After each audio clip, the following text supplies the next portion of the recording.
Hey, I'm glad you're here. Welcome back to my car shop. Today we're going to be working on the driver's side rear frame rail, finishing up the fabrication of the S piece that we started on in the last episode. See you on the other side of the intro. Don't go away. Working out of a 100-year-old refurbished barn, bringing 35 years of experience to projects considered beyond repair. Vision, creativity, and problem solving are essential tools in this place. Watch as we transform junk into polished metal miracles. This is My Car's Shop. I'm so glad you're here. Been a lot happening in the shop since our last video, just a lot of behind the scenes stuff that needed to be taken care of. For one thing, I had to clean up the shop. It was a mess. I also finished cutting out the frame rail sides for the rear end of the 70 Challenger here, and so both sides of those are done. I've got the layout all done. I have engineered and designed the piece that's going to go between those two frame rails, and I could sit here and talk a lot about how all it's going to be made, but I think it would be better to just stop the talk and let's just rock. So I've got the first 11 or 12 inch piece of the between the two frame rails laid out, and I'm just going to bend these up on the brake to make it the so you'll see what I'm doing here.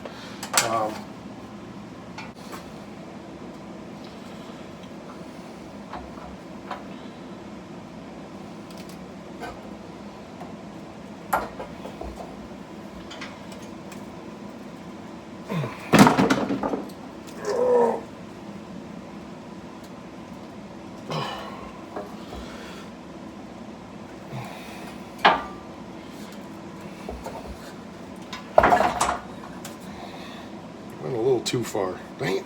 Hate that when I do that. Alright, I'm just going to fix it right here. I need to put some indicators on here to help me learn where 90 degrees is. So I went just a bit too far, so I'm just going to bend it back a little bit. It's really not that big a deal. It's off a little bit right there. Yep, that's much better. Okay, good. So we got one side bent now. We got to do the other side. And I'm probably not going to be able to get this 100% on here because of limitations again with the equipment I have. So we'll see. Yeah, I guess we're okay. We'll move this more towards the middle. Might clamp a little bit better. Yep, definitely. Probably bend a little easier also. So we'll get this as close to 90 as we can. I may be able to go all the way with this. I don't know. But when you're doing C channels... Yep, we'll be able to. It's short enough that, okay. This is not the highest quality piece of equipment in the world, so, and that's okay. That's part of what my car shop is all about. But it does the job. Actually, it turned out pretty good. So, I can live with that. Massage it a little bit, but overall I'm happy. And my sides aren't perfect, and I don't care because I'll show you where this goes. Okay, so here's where this is going to go that I just bent. It was between, so I'm ending up having to make this piece of frame rail in multiple pieces. I'll show you why. So my original intention was to make this piece much longer, but there was two reasons why I had issues. One is the frame is only 1 3/4 inches down here where it's at the bottom, and then when it goes up it starts to taper out to 2 1/4, I think it is at the top. I got to double check that dimension. So then my thought was I would just go ahead and make it in 2 pieces, one piece like this, short, and then another one that I would be able to cut just like this at an angle, which I could do easily, and bend it at angles so that I had my taper out to the width that's supposed to be at the top. But there's one fly in that ointment, and that is, in order to get this curvature in here, there we go, this curvature in here, I need to be able to put that in the shrinker stretcher. And that's not going to work because if you see here, I've got this piece, and putting this in, and I measured this out, I can't get it in there because it's not wide enough. So I have to have a minimum of something that is over 2.5 inches wide. And like I said, at the top it might work, but as I come down further, it's not going to. So I've thought a lot about what I'm going to do, and it's actually going to work out really well. I'm going to make myself a couple of pieces that are L-shaped, about 3/4 by 3/4. I'll be able to put those in the shrinker stretcher, one for each side, and then I'll make a strip to go down the middle that'll follow that contour and weld all of those 3 pieces together to make that. That may seem a bit overcomplicated, but the more I thought about it, the more I liked it, because it's really going to give some extra strength to that. You know, the material that I'm using here is the same thickness as the factory frame rail, so I know it's plenty strong. I'm not concerned about that. But, and I did want to make that mention here, when you're replacing frame pieces, make sure that you measure what you're replacing in something as thick or thicker. You don't want to get too thick. I always try to use something that's the similar thickness to what was in the factory. So I don't go any heavier than that. If it's good enough for the factory, it's good enough for what I'm doing here. So now if I was building like the Pro Street Dart, that I used the factory frame rails when I narrowed that car, but I've got a roll cage in that to help stiffen things up. But that car's got tons of horsepower and so forth. So this is, yes, it's a big block, but it's going to be basically stock with just a mild cam, not a stick shift car. So again, I'm not going to be all beating the crap out of this thing. This is just a driver. So I'm not worried about, I'm still going to connect the subframes, but I'm not worried about making it super stronger than the factory in the back. If I was, I'd put a roll cage in it. So all of that to say, I'm going to be making a couple more pieces like this, that are just L pieces that I can put in the shrinker stretcher and match the bottom edge of that contour, and then I'll make a straight piece to go down the middle that follows the taper as such. So you'll see that as I'm doing it, but I just wanted to explain where I'm going with all of this. And so I can't emphasize enough, test fit, test fit, test fit, test fit, test fit, and I'm really happy with the way this is looking. So then from here, as I mentioned, there will be 2 small L pieces that go up on each side, and then 1 piece down the middle that gets wider and wider. And that's really going to provide some really nice rigidity, extra rigidity on that hoop, on that frame. So I'm really, really happy with the way that's going to work out. But so far things are going good. As I mentioned, I've got a lot of extra material down here, and I'm fine with that. I will cut it to fit. The good thing is that on the passenger side, that frame rail it's rusty in different places, so I have a real good pattern to go by in building this. I'm using the driver's side, but I'm also referencing the passenger side for places that are missing. So I'm really pleased with the way this is going. Of course, once this is in there, then once I take the one out on the passenger side, I'll use the driver's side as my go-to for reference. So looking good so far. One thing I did want to mention is for extra strength, I'll be doing spot weld holes down through here every couple of inches, and then welding it solid on the edge as well, and then grinding it off so it looks, you know, you won't be able to tell very well that it's been welded when I'm done with it. It'll look really nice.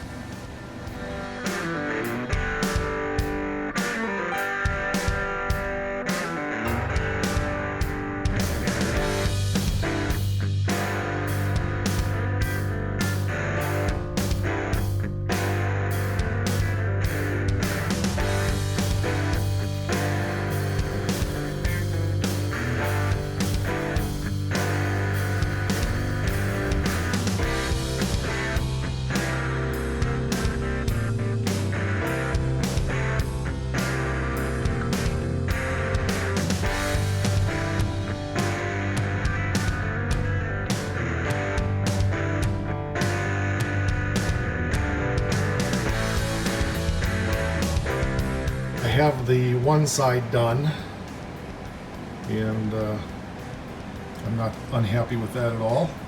So now I need to do exactly the same thing for the other side. So I'll basically be making this in mirror image to go over there. So it turned out really nice. Very, very happy with it. Now the trick is going to be getting another one that is almost identical. So the next step in the process now is to tip the top edges of those frame rail sides so that we have those 3/4 inch flanges where the floor attaches to the car. So I had mentioned that I was going to be getting wanted to get the motorized unit for the bead roller, but it wasn't really in the budget. Well, I found a much higher quality unit to do that. And so here's the high quality motorized unit. Much, much better way to go as far as I'm concerned. So let's get after these frame rails. Okay, good. There. Good. I'm just going to follow the bead line. Yep, that's good. It's okay.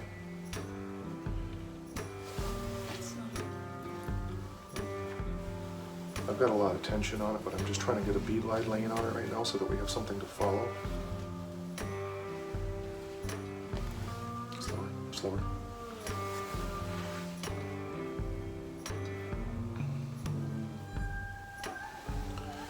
So I'm not even really tipping this edge right now. I'm just trying to get a score line on it. Slower. Now I gotta start turning, so this gets tricky. I'm just trying to get a score line on it to have something to follow that will make it easier as we go forward. Okay, go ahead.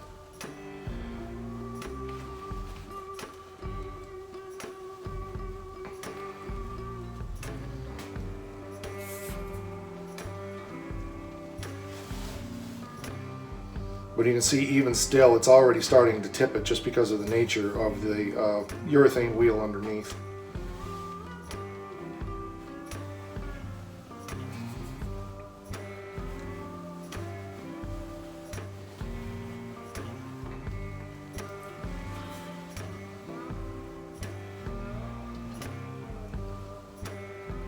Can speed up just a touch here. We're just going a straight line. That's good. Okay, we're going to start curving again.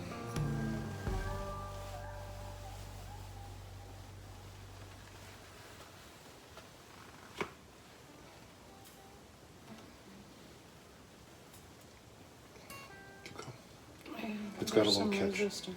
Yeah, it's got a little cut right there, so I'm trying to be conservative on sheet metal. Okay, good. So you can see we've got just a slight tip on that. So now this next round, we're going to go just a little more tip and do it again.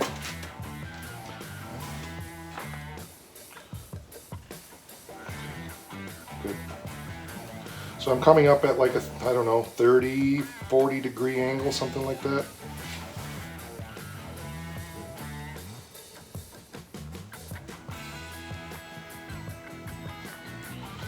Remembering what we learned last time is don't get carried away. You got lots of time.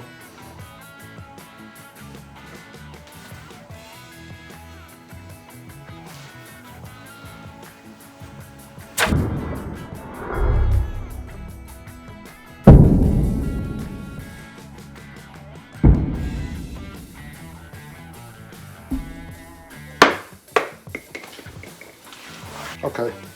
Urethane wheel came off because I didn't have it on fire enough, so okay, go ahead.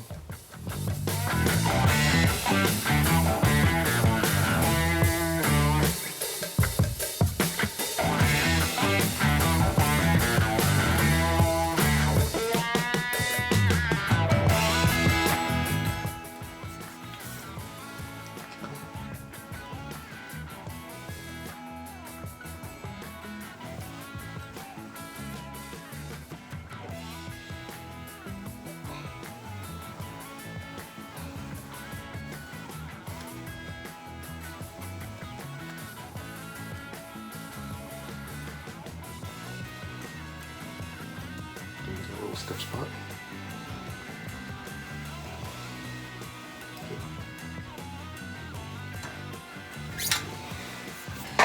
Okay, so we're getting a nice tip, but now I need to take it over to the shrinker stretcher because you can see the metal is starting to buckle, so I need to shrink this and get that all straight so we can take it to the next step.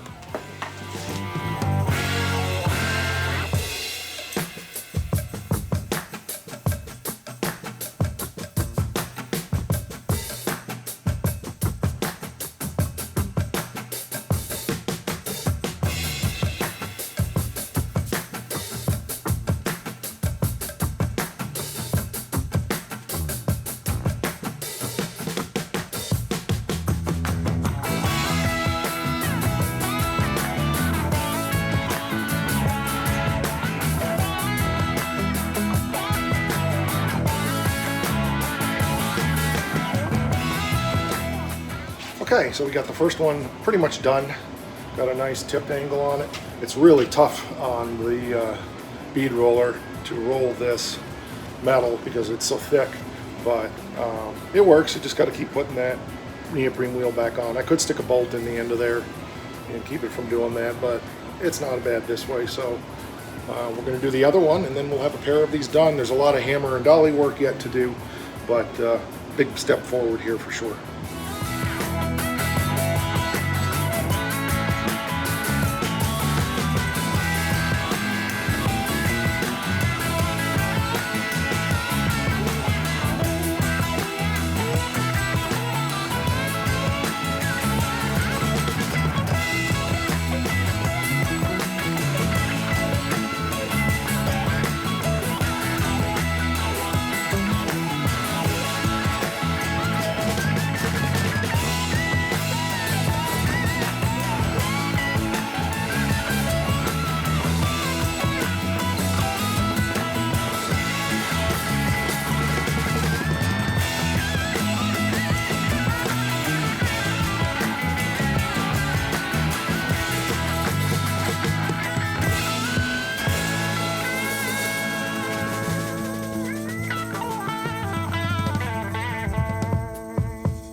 Okay, so the next step now is to take these frame rails that we've got them all fabbed up and just go on the wooden block here and just crisp the edges up a little bit and straighten things out a little bit. Remember that I made these extra long, so they'll be being cut off, but I want to get things looking good here.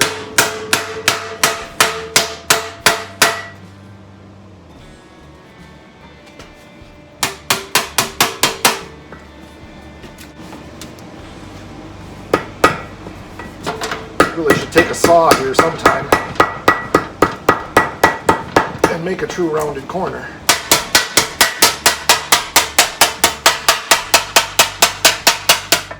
The thing with metal is, remember, don't be in a hurry. Take your time, little taps. Push the metal the direction you want it to go. Remember, metal is like clay, and you want to just push it.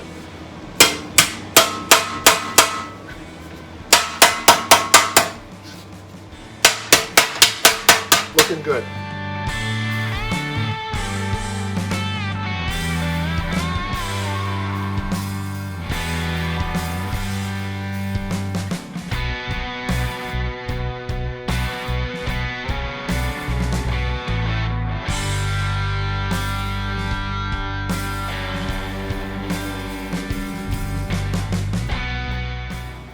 Okay, so I got the two of them together and they match. They look really good. So we'll walk over here. And you'll notice that they part, and that is because the frame rail does do that.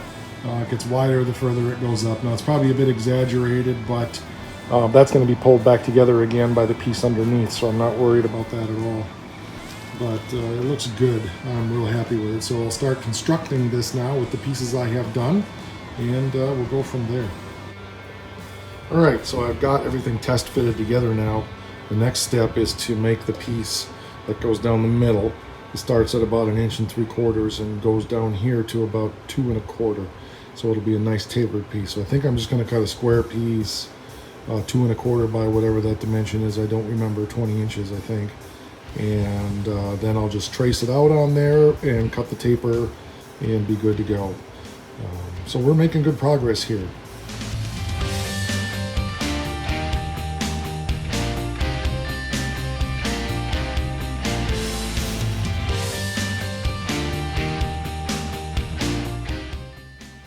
Okay, so here you can see we have everything roughed together now.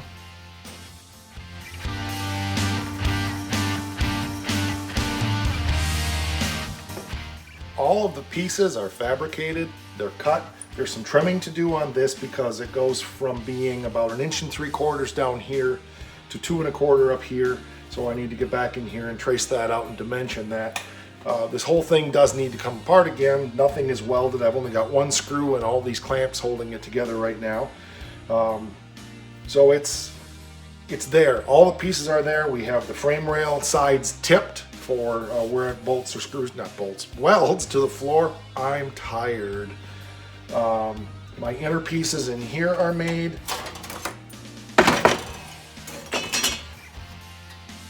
that gives us that double strength on that hoop. And so all of these are made both sides so that they can be welded inside. And I think what I'm going to do very likely is, let's see, is that right? It's like putting together a jigsaw puzzle. I may go ahead, and once I've got this dimension properly, I may go ahead and make this an entire assembly. Weld these pieces to that on both sides, dimensioned with the correct angles and so forth, so that I can slip this cap in here and then weld it down on the outside edge here, as well as what I talked about, spot welding on the sides. I may be able to weld that on the inside, but I'm skeptical of that. My guess was I will be able to, as long as I don't put this piece in first. So we'll see. Some of that's going to just have to be figured out as we go, but everything looks good. I'm very happy with the way that this is coming together. A lot of work. Becky, thank you so much for being that quality motor drive that we needed for that bead roller so we could tip these edges. It really did turn out well. The shop just ran out of fuel, and so did I. Propane tank is empty, so I've got to take that up tomorrow and get it filled up. Temperature's going to drop like a bomb in here quick. Yeah, it's going to drop like an F-bomb in church. So we're going to quit for the day, and I'm going to go ahead and put this episode out. There's going to be a lot of work here, a few hours of welding to put this all together. One thing I did want to mention, for those who haven't seen the show before, yeah, I know there's easier ways to do this, okay? So some of you may be wanting to drop comments down there and say, why don't you just buy a frame rail? This is ridiculous. One simple reason. I love this. I absolutely love doing this. I could buy parts, sure. But I get a big kick out of fabricating this stuff and making it, and the mental exercise, and just quite frankly the escape from all the rest of the crap that's going on in the world right now. Fill in the blank with what you think the crap is, because I'm not choosing one thing or another here, but so I'm just really having a lot of fun and showing you that, you know, what I do. If that encourages you to do it, that's on you. I hope it does, but you know, obviously be safe, do your homework, get some help from people who maybe have more experience than you, but overall I'm doing this because I'm having a ball, and it doesn't cost much. I mean, it really doesn't. I was going through the numbers on what I have into this car the other day, and it's a little over $1,000 so far. That's it. And I'm talking about what I paid for the car, as well as the motor that I bought for it way many years ago. I just don't have a lot of money in this, and I'm having a ton of fun. So I want to encourage you that think outside the box, build it the way you want it, look at the context of the car. Is it a 426 Hemi, blah, blah, blah, then don't do it this way. Obviously, you want to do it so that it was returned exactly to factory. But if it's a 318 car that was in a junk pile that was going to be scrapped, and you're able to save it by just spending some time and doing this, there's an episode that I'll put up here that talks about $75,000 to restore the Charger. Or Challenger, sorry. No way. It's not going to be anywhere near that. It's going to be a fraction of that by the time I'm done with it. And it's going to look every bit as good as that 47 Ford that's over there, or that 69 Charger that's in the other garage. If you haven't seen those, find those episodes. They're on the channel here. And I just love doing it. So if you like seeing things outside the box, you like seeing somebody fabricate stuff and engineer things and figure them out as he goes, because I really don't think that far ahead, then this is the channel for you, because you have to be just a little bit crazy to do this, and I know that. So if you don't like it, I'm sorry, but I love it. All right, well, that's going to do it for today's episode. If you haven't subscribed to the channel, please do. Also, smash that like button down there on this video if you liked it. The channel's growing like crazy. I'm just so pleased to see numbers that are picking up. We're getting more subscribers. If you subscribe, make sure you hit the bell so you know when the next saga comes out in the big soap opera of fabricating. There'll be other episodes coming on some of the other vehicles soon. We're putting some stuff together. Life keeps getting in the way, but we're doing it. I'm probably going to go ahead and do another episode on this. So as far as welding all this together, so you can see the process of how I'm putting this together as well. If you're on Facebook, I'm there /My Car Shop. If you're on Instagram, I'm also there, /My Car Shop. And as always, don't forget, around My Car Shop, what do we say? Rock on!